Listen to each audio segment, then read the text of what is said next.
Welcome everybody to my next short format build guide video. Today we're going to be going through the Surge Force Staff. We're going to go through the weapons, the Curios, and then the talent tree. So without further ado, let's hop into it. I'm going to go ahead and link above right now a video from the live stream of me actually going through this game, going through games and explaining how I use this build. And below I'll have some more videos linked of a long format build guide on this video, on this very build, where I go through a lot more in detail everything I pick on this build. So just to gloss over, we want a assault chainsword. You can also use the dueling sword if you're really into the dueling sword. I like the chainsword, and you want high damage and shredder, and this is mainly for dealing with mutants and hordes. That's what this chainsword is for. So that's why you want the high shredder, and what you'll do is you'll rev up a chainsword attack, dodge, heavy attack as the mutant's charging at you, dodge out of the way of the mutant, obviously, and that heavy attack should kill the mutant if you have any warp charges at all. Then we take unyielding and unarmored damage, but this is a really flexible perk area, so you could take Maniac, or flak armored as well, or 10% damage to poxwalkers and the whatever the other one, that one perk, you know what I'm talking about. And then for blessings, we take Savage Sweep and Rampage because they synergize really well. You get plus a ton of cleave from Savage Sweep, and then plus a ton of damage from Rampage, and that lets you just chew through ad hordes really well, which this build could potentially struggle with, especially if they're getting in your face and you don't have teammates that are helping you out. This build really excels when you have teammates that keep the hordes off of you and you're able to sit there and really be a special killer and aim at those high value targets. So the Surge Force Staff, the one that excels at killing the big boys, the high value targets. You want damage, crit bonus, warp resistance, and quell speed. Charge rate, I can find, is actually more of a dump stat, particularly because we have Warp Flurry, which is negative 7.5% charge time on chained secondary attacks, stacks 3 times. So you're reducing your warp charge attack time, and that allows you to spam it out faster at a higher charge power. But I find that I'm spamming out this attack a lot at the fastest rate, but also at the highest rate. But when there's a large group of enemies, I find overall that charge rate can be a dump stat totally. Then we run Warp Nexus to stack a lot of crit chance. And what we find on this build is we're stacking damage bonuses, crit chance bonuses, and warp resistance. And the most important being damage bonus and warp resistance, and crit chance being a secondary thing that's also really nice to have because that lets you blow up some boys. So then we will get on to the Curios. Curios are really flexible, run what you like. I'm running max health, max plus toughness, and plus 1 wound. For the perks, you definitely want to have damage resistance to gunners across all of them. And then for the other ones, you can have either plus 5% max health, plus 5% toughness, combat ability regeneration, or block efficiency. All those are great to take. You know, maybe instead of a wound, you run a stamina as well. That could be really good. Very flexible all around.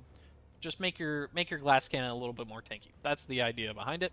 Then we will get into the talent tree, the meat and the potatoes. So we have warp expenditure. This gives us a little bit more toughness on kills. That's great, but we're really going this direction for perfect timing, which can stack up to 15% warp damage for 10 seconds on crit hits. 10 seconds is a long time, and we're critting a lot when we're playing at this build, which you should be playing at high peril. So that's really good to have.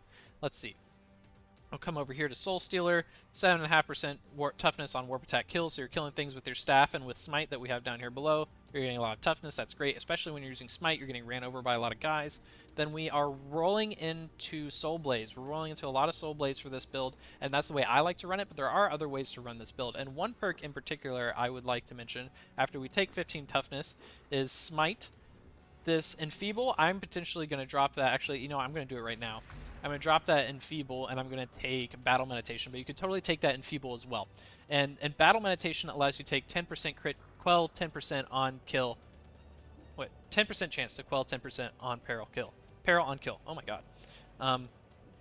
But essentially what that does is if you're, say, with this build, when you're using Smite, what you'll do is you're going to go down to 0 peril. You're going to use your smite if there's a large horde of ads in front of you and you don't have help, and you will smite them all the way up till you're almost about to overcharge, and then you'll use this venting shriek that we're going to get to in a little bit, and you will quell some peril. You're going to get a lot of peril resistance because you should be at 6 warp charges, and you're going to apply a ton of soul blaze in front of you. And for most ad hordes, that should actually clear out the ad horde, and you have 10% chance to quell 10% peril on kill, so you're actually stacking a ton of peril regeneration and warp charges that are going to be recharged through that. It's altogether a great combo. So, and we take -5 peril generation. That's great. Wildfire, that's going to spread that wildfire blaze on killing enemies. And this perilous combustion is really good too, especially on hunting grounds, because if the dogs all have burn on them, you kill one dog, all the dogs are going to have burn on them. If the dog takes a tick damage from your fire, they will be pushed off of you. So it's really great at basically making you not able to be tackled by dogs. So then we have 5% toughness damage reduction, fantastic. 5% damage to elite enemies, fantastic. We like that. We want more elite damage because we are elite special killers on this build. That's the entire idea. Warp resistance 10. We get a base plus 10%, but up to 33%. We're playing at high peril, so that's really useful. We get -5 peril generation. You can come, if you're a G and you don't want to use this Venting Shriek, there are other builds where you can go through Telekind Shield. I'm going to make more videos about those in the future, but this is particularly for our Glass Cannon build. But Telekind Shield and then using Telekind Dome is really helpful for teammates and gameplay. So if you find that you're suffering to gunners a lot or something, go for this area. But as this build, you are killing a lot of gunners and ranged enemies. So I like to take Venting Shriek because I can keep up my Warp Flurry attack. So when I'm using those charged attacks, if I get up to a max charge and I haven't had this battle meditation kick in, you can go ahead and Venting Shriek and you get 2 or 3 more attacks from your Surge Staff before you have to Quell. And this also allows you, so this Beclaiming Eruption allows you to get more warp resistance on Shrieking, which allows you to have 2 or 3 more attacks, and then this also applies Soul Blaze and knocks some enemies back. So that allows you to have a little, use this as a little get out of jail free card if you're getting overran, you're smiting, you're getting overran, you can F, all that little combo. Let's see, then we have -5% peril generation, great, more peril generation reduction, 10% health, great, make me a little more tanky, and we just go over here to get this 5% crit chance because we want to crit things with this build. When you crit things with this build, they absolutely explode. Warp Rider, plus 20% damage from all sources. You really notice when Warp Rider is up and your crit chance is up from Warp Nexus, you really notice that damage coming through, and you will absolutely blow things up when you have your Warp Charges, Warp Rider, and crit chance up. It's actually insane the amount of things that you can one-shot in this game, including mutants. You can one-shot mutants if you are at max stacks on these. And if you put Maniac damage on your staff, you would be blasting them as well. So 50% radius in your coherency, that's great. 5% toughness damage reduction, that's great. Increase quell speed by 30%. This one's fantastic for this build. Absolutely necessary in my opinion if you went a different direction for some reason. I don't recommend it. But if you're running, say, an Empowered Psionics build with Smite as your main weapon or something, Solidarity, fantastic to have. Absolutely need it. Toughness 15 boost. Great.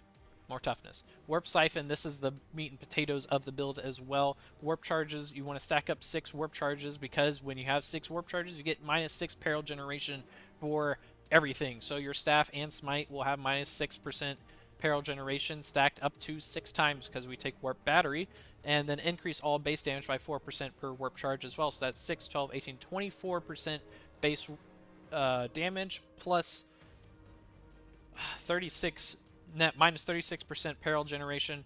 That's a lot of bonuses we're taking from Warp Charge. That's just more damage that you can do for longer. Fantastic. We take Psychic Vampire. You can also take In Fire Reborn if you're using that Soul Blaze a lot. I personally find that In Fire Reborn is not as consistent as I'd like it to be because we're not using it that much. So you can take Psychic Vampire, which is what I prefer, but the other way is totally fine as well. And then we take Warp Battery so we can store up to even more damage bonuses. So that is the overall build, everybody. Thank you for watching. There are gameplay videos linked above, as well as a longer in-depth build guide on why and how I run this build. So thank you guys for watching and have a fantastic day. Don't forget to like and subscribe if you enjoy the content. I have more build guides coming in the future.